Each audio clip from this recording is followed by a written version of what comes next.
Okay, crazy speculation time. What if J.K. Simmons, J. Jonah Jameson, was the key to connecting all three Spider-Verses into a live-action version of the Spider-Verse film? Here's why that might be the case.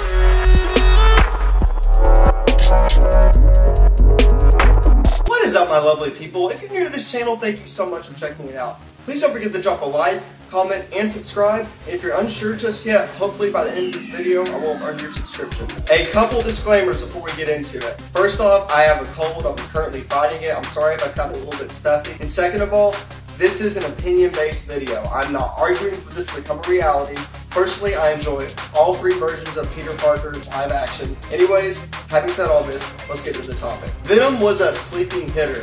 Unexpectedly, it just surpassed $700 million globally. Whether you like this or not, this is a very ominous sign for Spider-Man's future into the MCU. Sony is a business, and therefore, if they think they can run Spider-Man by themselves without Marvel Studios, they're gonna do it. I found the release of Venom somewhat baffling. Due to the failure of Amazing Spider-Man 2, it received a ton of backlash from critics and fans alike. This kind of pushed Sony against the wall, and it kind of forced them to negotiate with Marvel Studios, essentially leading to the introduction of Tom Holland's Spider-Man into the MCU. Sony was finally forced to listen to the fans and what we wanted. I found it somewhat confusing that they canceled the release of Amazing Spider-Man 3 and 4 just because the fans didn't want it. Sony has to continue making Spider-Man movies in order to obtain the right. I just found it kind of risky that they would release a Venom movie after the reception Amazing Spider-Man 2 got. In fact, Venom was originally scripted to fit into the Amazing Spider-Man universe. But due to Venom's recent success, it had me thinking, is there any way Andrew Garfield could come back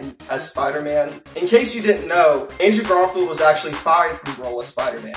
He failed to attend a meeting with the CEOs and higher-ups at Sony, and that was considered disrespectful in their eyes, and therefore they just decided to completely cut him and boot him. What if, in Venom's sequel, Eddie Brock somehow was drawn to New York City for addressing either Carnage or another villain, and somehow Andrew Garfield's Spider-Man makes an appearance? I know, it sounds crazy, right? But what if we got a more matured Spider-Man that we haven't really seen the past few years? I personally feel like this would be somewhat interesting, and it would be a huge treat to us Andrew Garfield fans. Don't get me wrong, I love Tom Holland in the MCU, but is it impossible to have two Spider-Mans? Would it really confuse the general audience? Andrew Garfield's Peter Parker was far from perfect, but I feel like it had somewhat of a charm to the character. None of us know the exact rules that went on between the Marvel Studios and Sony agreement with Spider-Man, but this shouldn't be too impossible to do considering Venom's amazing success in the box office. Audiences could understand two separate Spider-Man universes, the MCU and Spider-Man's Sony version. And last but not least, what if there was a live-action Spider-Verse film?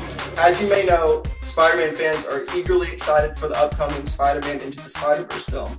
If that film does considerably well, would it be impossible to suggest that maybe a live-action Spider-Verse film could be done? What if J.K. Simmons, J. Jonah Jameson somehow was the key to connecting all three Spider-Man universes? J.K. Simmons has also expressed interest in reprising the role as J. Jonah Jameson, so I really don't think it would be too much of a stretch. Also, there's only been one physical version of J.J. Jameson in the Spider-Man film. I know we got some text messages between him and Peter Parker in Amazing Spider-Man 2. Would you like to see a live-action Spider-Verse film? Sound off down below.